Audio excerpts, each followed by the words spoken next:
Wapeni nyinyi chakula. Kwa jina la Baba na la Mwana na la Roho Mtakatifu.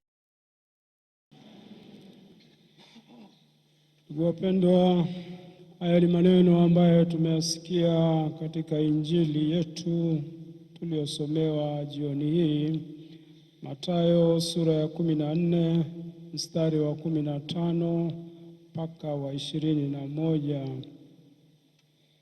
Wanafunzi wakionyesha hofu ya kawaida kwamba giza linaingia, usiku umefika, na kama wanawahurumia wale umati uliokuwepo, na kama vile wanamkumbusha Yesu, Bwana, hapa ni nyika, waruhusu watu warudi makwao ili waweze kujitafutia chakula walau kwa vile vijiji vya jirani.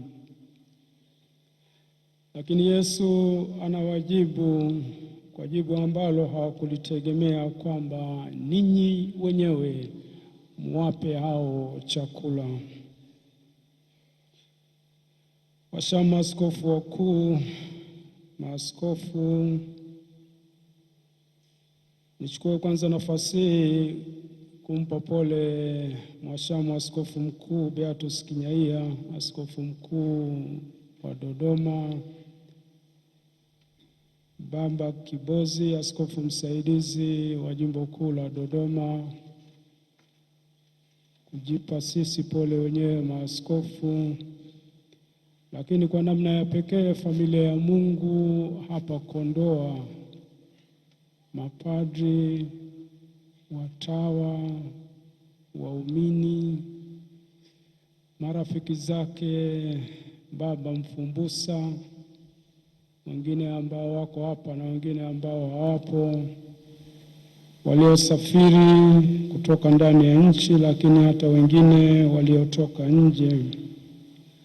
Kwa namna ya pekee familia yake, hasa mama yake mzazi Victoria Sware, dada zake Restuta na Francisca na kaka yake Julius. Raha ya milele umpe Bwana, apumzike kwa amani. Raha ya milele umpe Bwana, apumzike kwa amani. Raha ya milele uwape Bwana, wapumzike kwa amani. Wanafunzi wanamkumbusha Yesu ya kuwa kwa hali ilivyo pale, ingekuwa busara kuwaruhusu wale watu waondoke, kwa sababu ni nyika. Mahali hapa ni nyika, hatuwezi kupata chakula. Lakini Yesu anawasihi kwamba wapeni nyinyi chakula, wapeni nyinyi chakula. Kwa wengi wanaoifahamu hii Kondoa kabla ya mwaka 2011, kabla ya Baba Bernardini Francis Fumbusa hajasimikwa rasmi kuwa askofu wa jimbo la Kondoa, bila kuumiza mtu, mahali hapa palikuwa nyika. Mahali hapa ni tofauti na palivyo leo. Hatukuwa na kanisa kuu la jimbo, rectories, nyumba ya kwake ya kuishi ya mapadri, kiwanda cha divai, ukumbi, Riverside na mengine yote. Hapa tu nazungumzia hapa Kondoa, lakini nje hapa na mambo mengine. Lakini maeneo haya pia ilikuwa nyika katika maana ya kwamba mazao yote yanayoonekana leo, hata ukienda pale Riverside, kila aina ya matunda, migomba inayozunguka eneo hili, matikiti maji, mahindi, ni kielelezo tu cha hapa tu ya yale ambayo yametokea au yaliyokuwa yanatokea katika jimbo hili la Kondoa. Yeye alielewa maneno ya Yesu. Yesu alipowaambia wanafunzi wake, wapeni watu hawa chakula, baba Mfumbusa alielewa moja kwa moja kwamba inawezekana kuwapa watu hawa chakula. Inawezekana wazi kabisa hata mimi nikawa na chakula. Na kila mara ukikutana naye alikwambia kwamba mimi bwana nafikiri haya mambo yanawezekana. Nilipenda sana huo msemo. Mimi bwana nafikiri haya mambo yanawezekana. Mimi nafikiri bwana haya mambo yanawezekana hapa kwetu. Hapa kwetu anazungumza. Hakuzungumza tu hapo Kondoa. Amezungumza wakati mwingine tulipokutana kwenye baraza, amezungumza wakati mwingine tulipokutana kwenye taasisi zetu za baraza. Wakati mwingine hata mimi nikikutana naye nje ya nchi, tumekutana, amezungumza, utasikia tu wazo lake akilisimamia, anasema haya mambo yanawezekana. Haya mambo yanawezekana hapa kwetu. Na yeye anatumia elimu. Ni namna gani ya kumwezesha mtu. Kwanza yeye mwenyewe kama tunavyofahamu na kama tulivyosikia alipata elimu nzuri sana. Kati ya wale ambao walikuwa na vipaji na kipaji chake alikitumia vizuri. Soma vizuri, akapatiwa nafasi na viongozi wake. Alienda akapata mpaka shahada ya juu ya uzamivu PhD katika chuo cha heshima cha Gregorian kule Roma, na baadaye anarudishwa kufanya kazi moja kwa moja kama mwadhiri wa chuo kikuu cha Mtakatifu Agustino kule Mwanza. Na tunaelewa katika muda mfupi tu anavyopanda kwanza mkuu wa idara kitovu cha sayansi ya jamii, na baadaye naibu makamu wa chuo taaluma DVCA. Nafikiri angekuwa vice chancellor pia, lakini kanisa likamhitaji zaidi. Na yeye alielewa kwamba namna moja ya kuwapa watu chakula, namna moja ya kutoka nyika, namna moja ya kupoteza nyika, ya kutoka kwenye nyika, ya kutoka kwenye jangwa, kwanza ni kumtokomeza adui ujinga. Elimu yake kwa kweli, level yake ni elimu, uchungaji, mawazo, namna yake ya kutenda ni ya kimataifa. Hata katika historia yake kuna kitabu asubuhi nilipatiwa, kuna watu wameandika vitabu, nafikiri watavisambaza, watatuongoza ni namna gani vitafikia watu, kwa namna alivyoalikwa sehemu mbalimbali, kwa namna alivyofanya kazi na kutoa pia na kuelekeza hata nje ya jimbo lake. Ni uwezo sio ndani ya taifa tu, wa kimataifa. Mimi binafsi nilichelewa kumfahamu Baba Askofu Mfumbusa. Mimi sikumfahamu kabla hajawa askofu. Mwaka 2012 nilihudhuria, wakati mimi sijawa askofu. Mapema sana. Mwaka 2012 nilihudhuria mkutano pale kwenye baraza la maaskofu, na watawa na watu mbalimbali walikaribishwa katika ule mkutano wa baraza la maaskofu study session. Katika yale makundi ambayo yalikatwa, mimi kwa bahati niliingia kwenye kundi la Askofu Mfumbusa ambaye yeye alikuwa mwenyekiti. Hapakuwa na askofu mwingine wakati huo, alikuwa yeye tu. Lakini baadaye na mimi pia nilikuwa najaribu kufahamu watu, sikuwafahamu sana wengine. Nikuta kuna watu wanaotoka kwenye vyuo, labda waliwaweka watu wa vyuo pamoja na sehemu nyingine. Mimi mwenyewe sijui kwa nini niliingia pale, lakini namshukuru Mungu niliingia na nikamfahamu. Kwa hiyo nilisikiliza alivyoongoza mkutano. Nakumbuka pale baraza la maaskofu TC, hata ukumbi na mahali alikaa mwaka 2012. Aliongoza ule mkutano katika muda mfupi tu, na tulipewa mada na tukaandaa. Akateuliwa wakati ule, akateuliwa mmoja mwanataaluma pia kuwa katibu. Kwa kweli mimi mnisamehe, baada ya ule mkutano mimi nikajiuliza, hivi hapa Tanzania kuna watu wa namna hii? Sikujua. Mimi nilifikiri Tanzania labda tunafanana na mimi wakati ule. Nikajiuliza, hapa Tanzania kuna watu wa namna hii?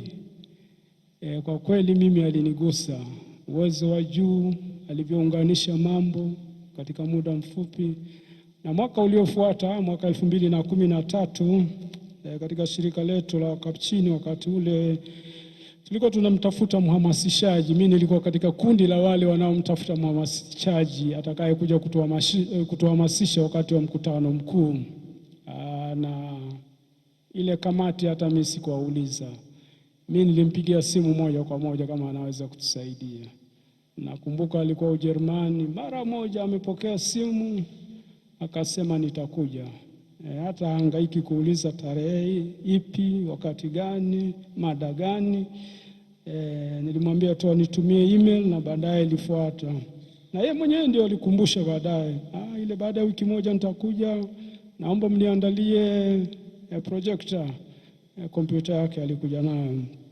Kwa hiyo mambo machache ni yataje ambayo mimi naona kwa kweli yeye tangu mwanzo alikuwa na nia ya kutoa watu kwenye nyika, kichungaji, kitaaluma, hata kiroho. Alikuwa na lengo la kuwatoa watu katika nyika, iwe nyika ya dhambi, iwe nyika ya kutokuelewa, na iwe nyika ya maendeleo. Na kama mwanataaluma aliweza kuyaunganisha yote. Ingawa wengi wanamtaja kama mwanahabari, lakini kama ilivyo wanataaluma wengine, mara nyingi ni vigumu sana kugundua kwamba Mwashamu Mfumbusa alisoma mambo ya habari. Na ndivyo ilivyo kwa wataalamu, huwezi kujua amesoma nini, kwamba anaweza kuunganisha mambo yote kwa mara moja na usigundue. Mimi baadaye ndio nilijua kwamba kumbe eneo lake ambalo aliwekea ni mambo ya habari, maadili ya habari. Jambo la kwanza, yeye alikuwa na lengo la kunyanyua kiwango cha elimu, na hakuanzia huku chini, alianzia juu kwenye vyuo vikuu. Nafikiri mwaka moja tu baadaye, sijui miaka miwili baada ya kuwa askofu, aliingia kwenye council ya Kuea. Nimekutana naye hapo nje, Vice Chancellor wa Kuea Father Stephen, na mjumbe mwingine kutoka kwenye hiyo council Mr. Peter. Askofu Mark Kadima wa Mbungoma, ambaye ni mwenyekiti wa hiyo council ya Kuea, anaandika kama barua ya kutupa pole. Katika sehemu hiyo ya barua hiyo anaandika kwamba kwa kweli pamoja na kushtushwa na msiba wa ghafla wa Askofu Mfumbusa, lakini tunamshukuru sana kwa sababu yeye amefanya kazi katika nyadhifa tofauti pale Kuea. Na anasema yeye kwanza aliongoza kwenye kutafuta wataalamu na kuwatafuta wale wa stafi. Baadaye aliongoza ile kamati inayosimamia utafiti na taaluma, na baadaye aliingia kwenye fedha. Na mambo mawili siku zote, hata alipoenda Ruku, ndio chuo kikuu cha Ruaha, mambo anayofanyaga yeye, kwanza taaluma lazima ishike nafasi ya juu, kwamba wafundishe wanaostahili. Lakini la pili, taasisi lazima ijitegemee kifedha, sustainability. Na hiyo ilikuwa pale Kuea, alifuta deni pale. Na Kuea sasa hivi utamuuliza VC sasa hivi na hali nzuri. Ruku hivyo hivyo. Askofu mwingine Edward Kusala wa Tombora, Sudan, ambaye pia ni kansela wa University ya Sudan, anaandika katika barua hizo, anasema kwa kweli nimefanya naye kazi Askofu Mfumbusa pale Kuea, anaeleza, anasema kilichonigusa mimi, yule askofu anaandika, ni ule uwezo wa kuelewa kitu kwa haraka, lakini na pia kutatua vitu.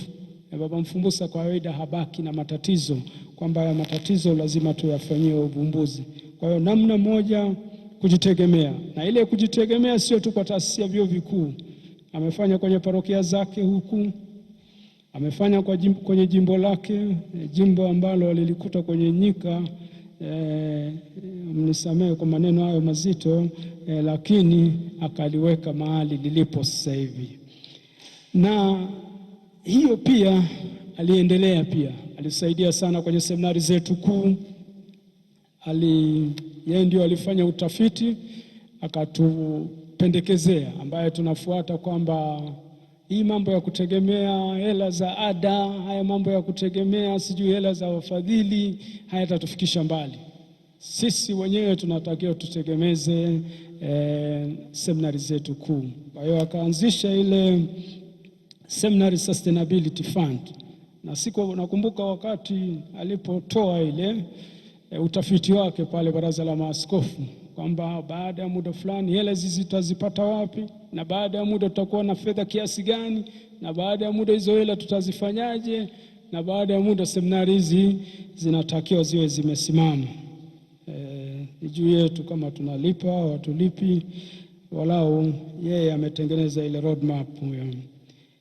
Na hata kwenye seminari ni maaskofu wachache sana ambao wamefaulu, au hawapo, labda ni yeye tu, mimi sikumbuki kama wapo, wanisamehe, ambao pamoja na kazi kubwa ya uchungaji katika majimbo yao na majukumu mengine mengi, aliweza kwenda kufundisha kwenye hizo seminari. Amefundisha Mwenda Kulima kule Kahama, amefundisha Kibosho, amefundisha Tungamo. Kwenye clips hizo zinaonekana, na hiyo kazi amefanya yeye, anaonyesha kwa kufundisha, lakini yeye pia anaelekeza. Hata mara moja nakumbuka tulikutana naye, anasema pale, nimewaelekeza wawe na kompyuta, wawe na projekta za kisasa. Nimekuta wanatumia kompyuta chache sana, lakini kila mara alitaka watu tutoke katika giza, sio illiteracy tu, lakini ya uchungaji na kuendelea. Na kwa kweli baba huyu pia alikuwa mnyenyekevu.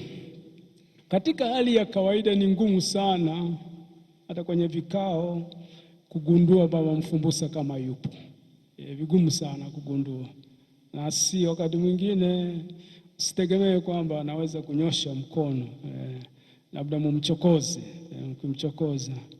Na mkiona kama mkutano hauelekei kuisha, baba yule pia anaweza kupotea katika mazingira yasiyojulikana. Anaweza kutoweka, msimone hajui. Lakini wakati mwingine anaaga, anakuja kuaga, mwenyekiti, bwana najisikia vibaya, bwana kuna mahali na wahi na appointment. Wakati mwingine hakuna appointment ya pekee, ni mkutano tu umemchosha. Anaona hakuna ufafanuzi kwenye mkutano, watu mnazunguka mbuyu tu hapo, hamna lolote. Kwa hiyo anaamua anaenda zake kusoma. Raha ya milele umpe Bwana, apumzike kwa amani. Haya ya udogo ya kutokuonekana yanatajwa katika mambo mengi. Ubalozi wa Ulaya ulituandikia, walitaja hii kwamba ni msikilizaji mzuri, na kila mara alikuja alikuja na uvumbuzi. Na Baba Mfumbusa pia alipenda sana sera. Utasikia anakuambia, bwana tufuate sera, bwana fuateni sera, fuateni sera. Naambia bwana kuna kitu hiki utusaidie au ufanye hiki, asema fuateni sera bwana. Kuna policy bwana tuliweka. Kama hamna sera, leteni tutengeneze sera kwanza. Mambo ya kukamata watu njiani hayo hayapo. Kwa hiyo pia alifanya kila mahali, kwamba huwezi kuendeleza jimbo, huwezi pia kuendeleza taasisi bila sera inayoeleweka. Lakini pia ni mjanja, anajua, ni mbunifu sana. anajua kulobi. Sijui kama tunaelewa kulobi. Akitaka kupitisha wazo lake, akiona hapa mwenyekiti atampinga, anajua pia namna ya kuwapitia watu kabla. Hiyo inaruhusiwa katika sheria za kimataifa kufanya lobby. Kule Marekani wanapoteza watu mamia na mamia wanafanya kazi ya kulobi. Nakumbuka mara moja kuna kazi tulimpa, baadaye akanieleza, mimi nikamwambia, bwana, hii kazi mbona kama umeiharakisha, haiwezekani. Akasema hii inajulikana bwana. Na baadaye akalobi, akawazunguka watu wake, na baadaye alipofanya watu wakamunga mkono baada ya kikao, na kwa ujasiri anakuja tena kuniambia, bwana, pale niliamua nikuzunguke bwana. Niliamua nikuzunguke sawa, nilijua wewe hutanielewa. Raha ya milele umpe Bwana. Na mambo yake mengi anayafanya matokeo ya utafiti. Yeye haji tu na kitu. Kiwanda chake, kilimo anayofanya. Mimi nimepita hapa mara nyingi, napita kwenye mashamba yake na nasifia kazi yake, na inaonekana. Unaona mkungu wa ndizi, ananiuliza, sasa mkungu wa ndizi una tofauti gani na ule wa Israeli? Ananiuliza mimi, una tofauti gani na ule wa Israeli? Na mimi namwambia, hebu kaa na huo mkungu nikupige picha. Na anapiga, nakaa pale na nina hizo picha. Sasa ni mara nyingi ni matokeo, na mimi ni mkarimu. Maana yake ukiomba msaada, kitu chochote anakusaidia. Ukimtumia kitu sasa hivi, kabla ya jioni ameshakurudishia, amekurekebishia. Hata mimi nilimwomba baadhi ya vijana wake, walikuja kule kwangu kunisaidia kazi tofauti. Watu wengine wanaweza kufikiri walikusaidia, nitawakaribisha, lakini sio kesho. Tumsifu Yesu Kristo. Wazo la pili, hii nguvu Baba Mfumbusa aliitoa wapi? Nafikiri wazo tunaweza kulichukua katika somo letu la pili baada ya mitume, Matendo ya Mitume sura ya 5, Matendo ya Mitume sura ya 5 mstari wa 27 mpaka 33.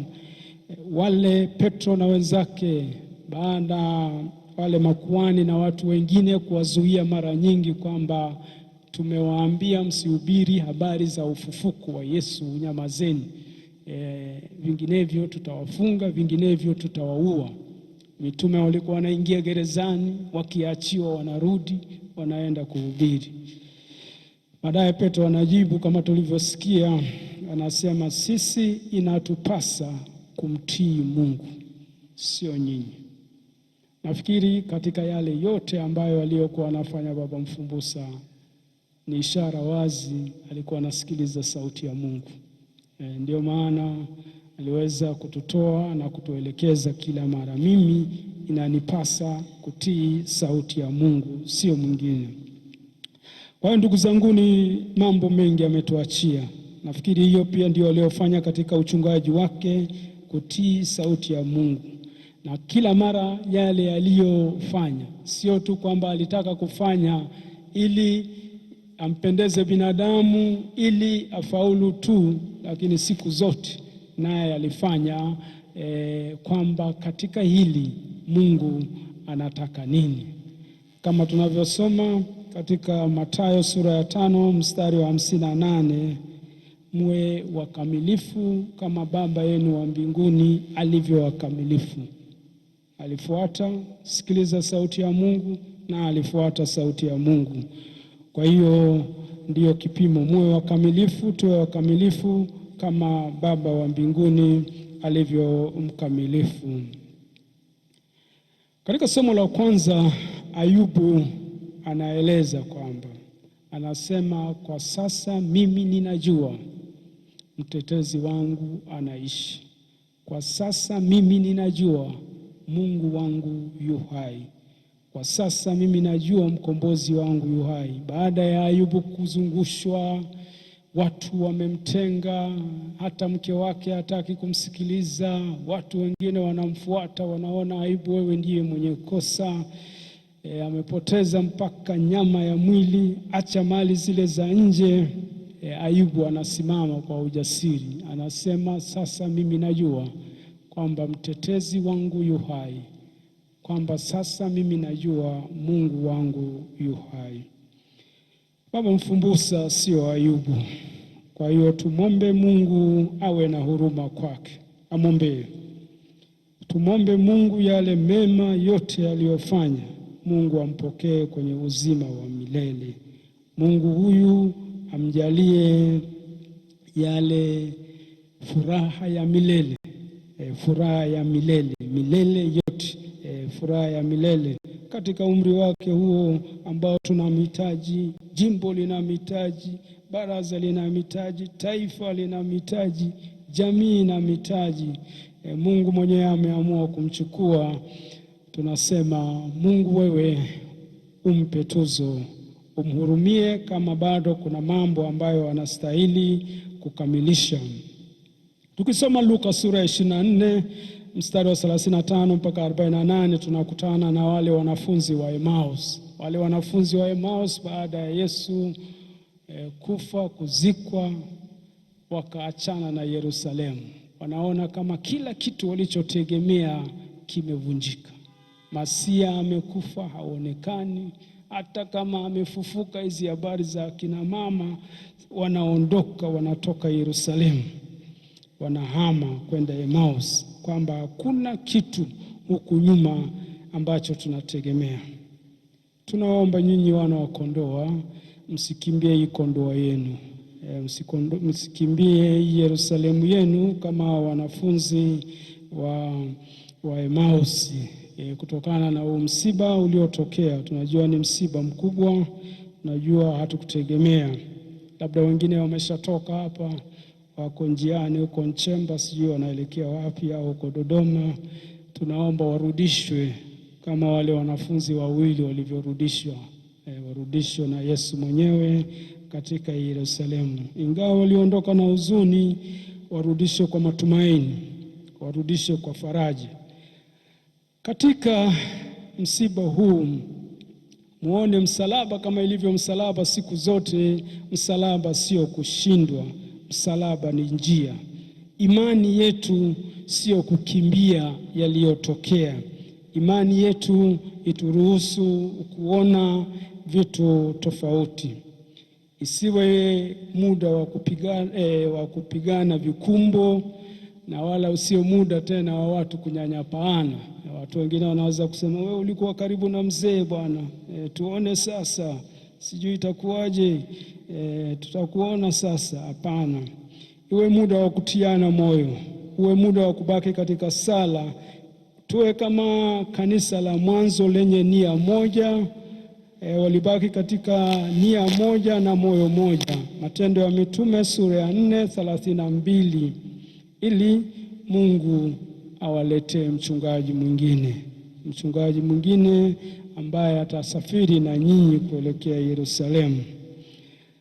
Mbaki katika sala, na mimi katika sala yenu hiyo ninaongeza sala ile ya nabii Elisha alipomwomba bwana wake nabii Eliya. Mimi naongeza sala kwamba Mungu awapatie mchungaji mwingine mwenye roho mara mbili ya Askofu Bernardini Fransisi Mfumbusa. Tumsifu Yesu Kristo. Raha ya milele umpe Bwana, raha ya milele umpe Bwana, apumzike kwa amani. Raha ya milele uwape Bwana, wapumzike kwa amani.